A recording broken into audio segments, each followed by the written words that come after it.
দাদা কি নাম কি আপনার? রাধারমন অধিকারী। আচ্ছা, এই ধানের কাজ আপনি কত বছর ধরে করছেন? 45-50। 45-50 বছর। আপনার বয়স কত এখন? আমার বয়স এখন 63 বছর। 65 বছর। 65 বছর। আচ্ছা, কত বছর বয়স থেকে আপনি এই ধানের কাজ শিখেন? অ্যাক্সিডেন্ট বয়স তো বলতে পারবো না, তবে শিখছে বাড়িটা শিখতে। আচ্ছা, আমি যতটুকু জানছি আপনার বাবা নাকি ধান করছেন? হ্যাঁ, আমার বাবা ছিল। বাবার হাত ধরে এই কাজে আছে?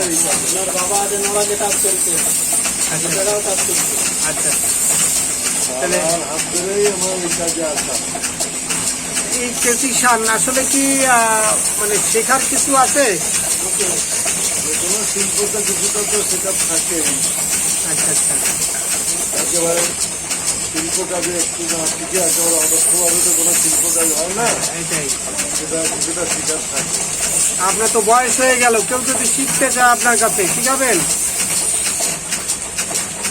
কয়েকজন তো শিখাইছি, তারা তো থাকেনি। এখন নতুন করে কেউ যদি আসে তো শিখাবো, হ্যাঁ, ঠিক আছে। তারা তাদের মতো। দর্শক আপনাদের দেখাচ্ছি এই কেসি হাতে কিভাবে শান করতে হয়। দাদার অভিজ্ঞতা 40-45 বছরে, তো দাদা ভালো শান করেন, এই জন্য পুরো শান প্রক্রিয়াটা একটা কেসি কীভাবে শান করতে হয় সবটাই আপনাদের সামনে তুলে ধরলাম।